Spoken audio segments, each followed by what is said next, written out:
Parshat Vayetze opens with a famous scene of Yaakov sort of running away from his home, and he stops in a place and he has this dream of angels going up and down a ladder, which many of us know. But I want to pick up after that story when Yaakov wakes up and he says, "Achein yesh Elokim b'makom hazeh v'anochi lo yadati," right?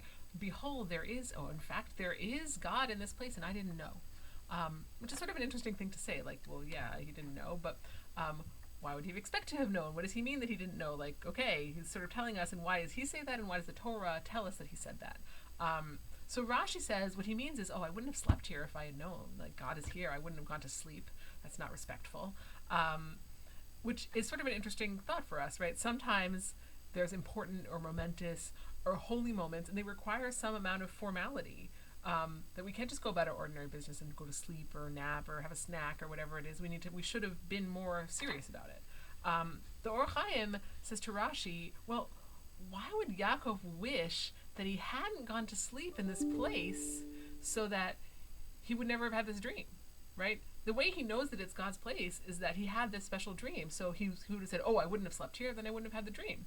So the Or Chaim says, actually, what Yaakov meant is that I would have stayed in this place, but I wouldn't have just gone to sleep. I would have prepared myself for prophecy, and maybe I would have had a higher level prophecy if I had known and gotten ready, which I think is also sort of an interesting thought for us. And there's a little bit of a dichotomy. On the one hand, we have the sort of the Rashi idea that when something is holy, maybe you need to stay away.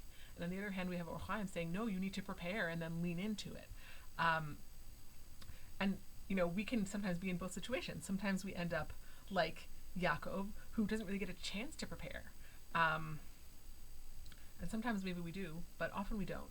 And then when you don't have a chance to prepare, you can either sort of like be like, I'm not ready, or you can lean into it.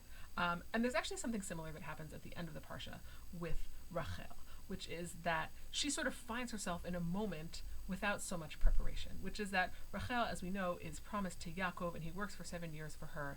And the Midrash fills in that they sort of suspected that maybe Lavan was going to try and pull some shenanigans. So they had a secret code. And Yaakov said, I'm going to know that it's you. You tell me the secret password when we're under the chuppah. And Rachel says, okay, she thinks it's great. And then when she sees what's going to happen, which is that her sister, right, Lavan is going to pull the shenanigans, and it's going to be her sister under there. And Rachel has this moment where, like, she made a plan, but the plan, now she sort of realizes for the first time that the plan is going to involve publicly humiliating her sister, because Yaakov's going to say, what's the password? And Leah's going to be like, I don't know what password, right? And then it's going to be like, aha, it's Leah right there in public, and it's going to be horrible for her. So Rachel sort of has this last-minute change of plans where she gives the secret password to Leah, according to the Midrash. And I think that's kind of like, it's almost like a parallel to Yaakov's. Like, he came to a place, Vayifga b'makom, he didn't expect it, and he had to choose what to do. And afterwards he thought, maybe I should have prepared differently. And then we have Rachel thinking, like, she didn't have really time to prepare or ability to prepare for this. And in the moment, she has to make an ethical choice.